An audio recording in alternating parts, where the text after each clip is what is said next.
กับแพนด้านะครับเป็นแมวของอุ้มนะครับแพนด้ามันรู้จักชื่อตัวเองเลยแพนด้าครับน้องอาหารทีให้มันเอาน้องทีหนูไม่ทีเนื้อนี่ออกมาแล้วครับแพนด้าเนื้อแพนด้ามันก็หันมาหาหนูรู้จักชื่อตัวเองเราใส่มือหนูแล้วหนูก็ไปล้างมือนะใส่ให้กินหนูติดอาหารก่อนมันจะได้จำหนูได้เทใส่นี่แล้วเรียกมันมากินเจ้าแพนด้าครับแพนด้าเมียวอ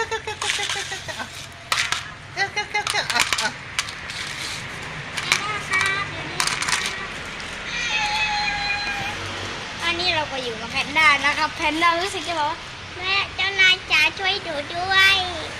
แกเป็นผู้ชายไม่ใช่เหรอครับแพนด้ามานี่แพนด้ามา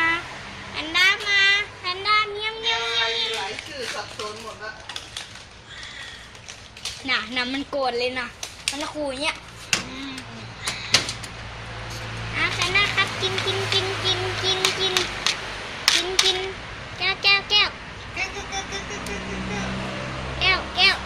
แก้วอยากเป็นผู้ชายหรือผู้หญิงครับแก้วกินแก้วกินแก้ว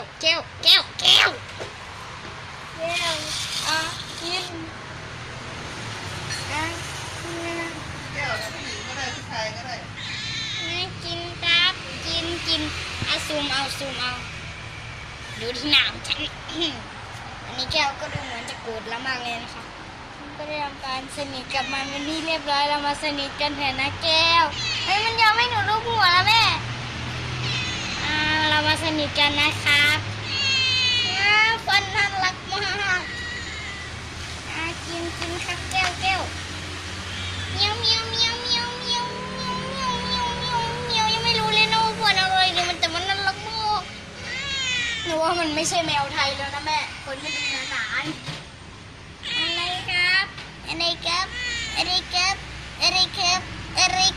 อะไรครับ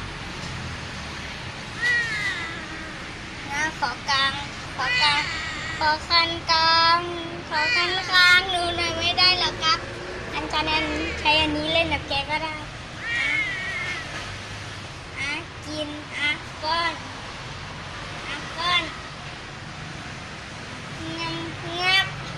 มันต้องก้อนอีกเลียครับแก้วไม่เอาเรามาสนิทกันเถอะนะครับแก้วนะครับเรามาสนิทกันเถอะนะเรามาสนิทกันเถอะนะแก้วเรามาสนิทกันในช่วงเวลานี้เราก็ทำการตีสนิทกับน้องแพนด้าไปก่อนแต่เราจะเรียกแก้วไปก่อนให้มันรู้จักชื่อก่อนน้องแพนด้ามันกินแล้วครับเราขอเอาเก้าอี้ออกก่อนนะครับเอาบ้านออกก่อนเอาไปไกลๆนะครับกินแพนด้ากินงาบกินเดี๋ยวแป๊บนึงป้อนอาหารมันก่อนแพนด้าอย่าพุ่งไปแก้วกับกินก่อนครับเอาแก้วไปกินเนื้อค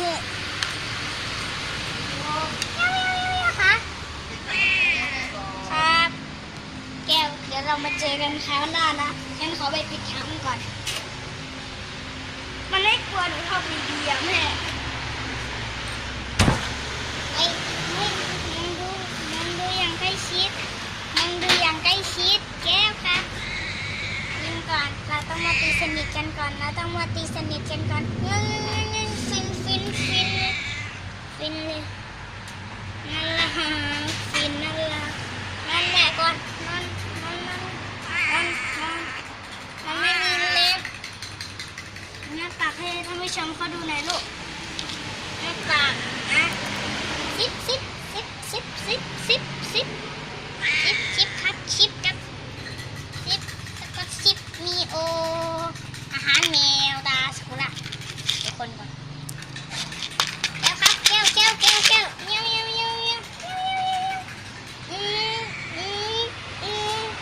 ้วน่ารักมากไม่อ้อนเนาะเดี๋ยวแป๊บนึงเปลี่ยน นึงก่อนต้องใช้มือนี้มือเดียวรูปอย่างเบาๆให้เขาสงบก่อน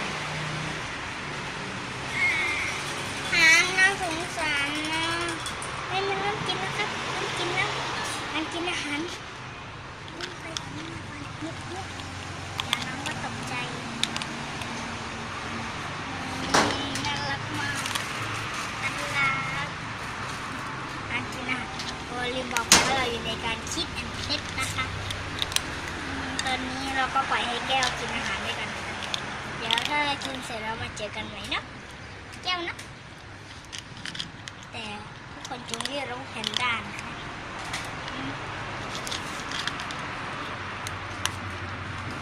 คิดให้มันค่ะอาหารของน้องแมวคือมีโอไม่ให้มันกลับบ้านปิดประตูไว้ไม่ให้มันกลับบ้าน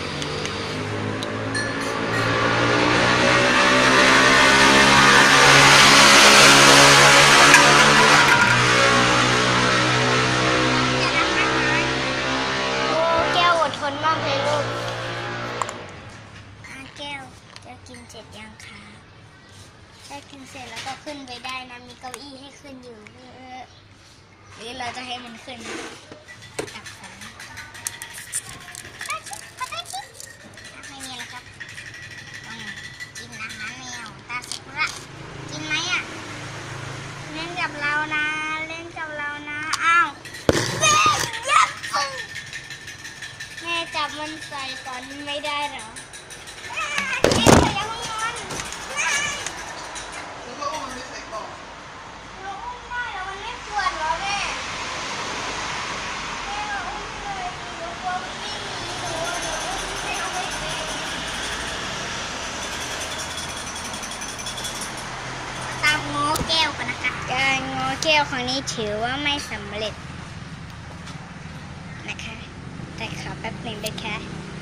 ก็หมดง้อแก้วก็ไม่มีผลอะไรที่ได้จำเป็นเราก็จะไปเอาแก้วคุณมานะคะแก้วอยู่ร้านข้างๆครับ